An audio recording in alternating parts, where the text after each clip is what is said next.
kalau saudara memang tahu ya, tidak asal menggunakan terminologi. Nah, kemudian KAS ini merupakan dasar pengukuran. Dasar pengukuran itu artinya alat untuk mengukur. Mengukur itu artinya apa? Menentukan nilai, gitu kan? Di materi-materi awal kan sudah itu. Itu kan ada asumsi-asumsi, salah satunya asumsi monetary unit gitu kan. Monetary unit di gambar segitiga yang kebalik itu, piramid terbalik itu ya. Dasar pengukuran dan dasar untuk akuntansi seluruh item lainnya.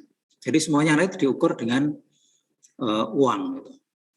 Kategorinya aset lancar. Nah, ini contohnya ada koin ya, koin itu ya uang kericik gitu ya kalau di kita itu. Koin, uang kertas, simpanan giro di bank.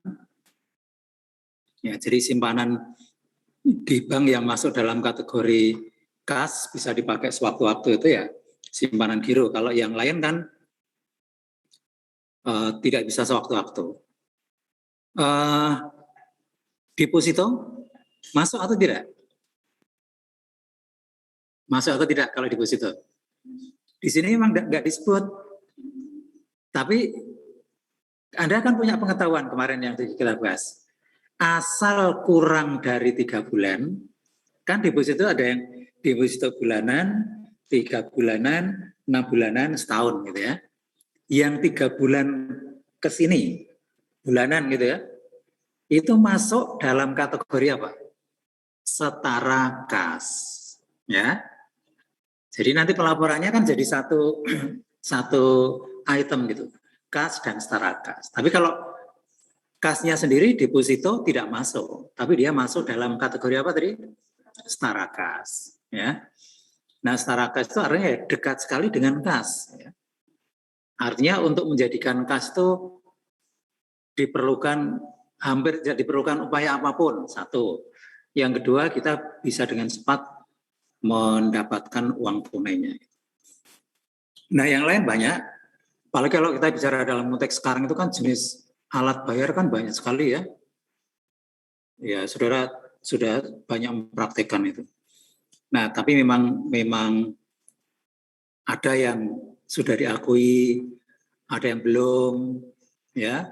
Nah, meskipun sudah dipakai sebagai alat bayar, tapi ya yang dibahas di kuliah-kuliah biasanya yang memang sudah established ya, sudah secara formal dipakai ya. Kemudian secara hukum juga sudah diperkenankan secara resmi gitu ya. Nah, kemudian macam-macam bisa ada money order. Nah, money order ini memang kalau di sini prakteknya belum banyak ya. Kalau di luar negeri itu orang pribadi seperti kita itu bisa menggunakan money order gitu ya. Nah, kita bisa membeli money order di mana-mana itu. Di pom bensin juga bisa gitu. Ya, saya punya contoh tapi kebetulan saya terlupa untuk ini hal-hal semacam ini memang mungkin saudara perlu ditunjukkan. Kemudian ada cek. Nah, cek itu ada macam-macam ini. Ada personal cek, ya cek pribadi. Saya punya rekening giro, saya punya buku cek, saya membayar pakai cek itu disebut dengan personal cek. Kemudian ada lagi kasir cek. Ini cek khusus ya, hanya untuk biasanya di perusahaan-perusahaan. Kemudian ada certified check. Ini ya cek yang atau ada yang menyebut dengan istilah official check gitu ya. Ini cek yang resmi dikeluarkan oleh institusi atau lembaga. Kemudian ada bank draft. Nah, bank draft itu juga alat bayar, ya, tapi penggunaannya khusus. Ya, penggunaannya khusus. Biasanya saya pernah menggunakan ini, ya. Dulu tahun-tahun 90-an ketika saya mempersiapkan untuk studi lanjut S2 gitu ya. Itu kan saya harus ikut tes TOEFL terus tes GMAT gitu ya. Itu kan diselenggarakan oleh lembaga di Amerika Serikat sana, sehingga kalau saya ikut tes saya bayarnya pakai bank draft ini. Saya datang ke bank, saya beli bank draft, kemudian setelah itu bank draftnya ini kita kirimkan bersama dengan form pendaftaran kita. Jadi mereka hanya mau menerima bank draft ini, ya. Nah, bank draft ini kalau hilang, yang nemukan nggak bisa menggunakannya itu, ya. Karena sudah tertulis secara formal dan ada transaksi khusus itu di lembaga keuangan antar negara, ya. Nah, itu bank draft. Jadi bank draft masuk kategori alat bayar. Kemudian simpanan dalam bentuk tabungan itu juga masuk karena tabungan kan bisa diambil sewaktu-waktu, meskipun ya sebetulnya tabungan itu ada pembatasannya. Tapi kalau kita pribadi punya tabungan itu kan kita namanya saya nabung gitu ya. Kita ngambilnya kan nggak pernah melebihi batas. Batas itu ada dua macam, batas frekuensi pengambilan dalam 1 bulan, ya. Kita kan nggak mungkin tiap hari ngambil gitu ya, karena baru diambil 3 hari udah habis gitu. Ya. Kemudian kita ngambilnya juga mesti nggak banyak-banyak gitu. Nggak mungkin kita ngambil langsung 100% atau mungkin lebih gitu ya. Nah, tapi dari ini secara umum memang bisa kita kategorikan kas karena perusahaan sangat mungkin juga punya akun di bank, rekening di bank itu berbentuk tabungan, ya. Oke, itu secara umum mengenai kas. Kemudian untuk pelaporan kas sudah kita bahas sebelumnya di laporan keuangan. Kas nanti akan dijadikan satu, ya, di praktek-praktek yang sudah kita tayangkan itu, dan Anda juga melihat di laporan yang saudara download itu ya. Itu disatukan kas dan ekuivalen kas dijadikan satu.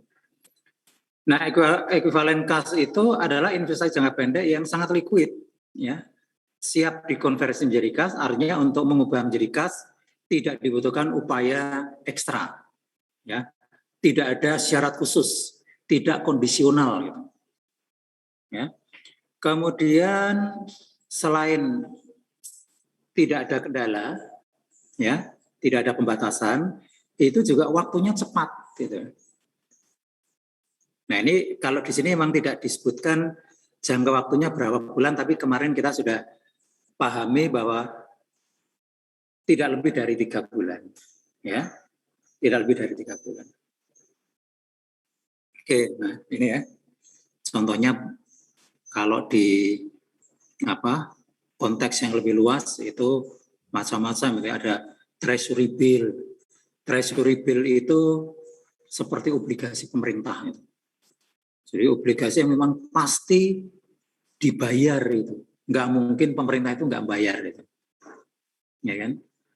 Ini sering dikenal dengan istilah T, huruf T, lalu strip bill gitu. Jadi ini kalau saudara belajar lebih lanjut, misalnya belajar manajemen keuangan atau belajar apa, ada istilah T-bill, maksudnya ini, gitu ya.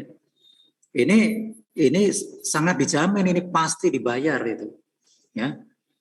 Nah, kemudian commercial paper ya surat berharga komersial antara lain ya investasi saham, investasi obligasi jangka pendek itu masuk, ya.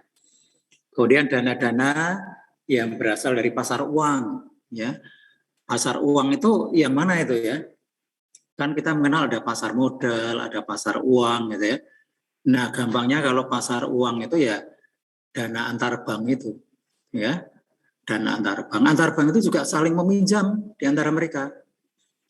Nah, melalui satu proses atau satu mekanisme yang disebut dengan pasar uang. Ya. Ini sebagian ya, sebagian pasar uang itu. Nah, berikutnya adalah tentang pembatasan kas. Kadang-kadang perusahaan itu juga memisahkan sebagian kas itu untuk keperluan khusus. Nah, kalau ada kas yang disisihkan untuk keperluan khusus, maka ini harus pelaporannya harus dipisah. Karena kriteria kas itu adalah apa tadi? Siap untuk digunakan dalam transaksi pembayaran. Nah, kalau dibatasi kan nggak bisa itu, ya kan? Bahkan kalau misalnya kita punya deposito berjangka 1 bulan, 1 bulan, normalnya masuk dalam kategori apa tadi? setara kas. Tapi kalau deposito ini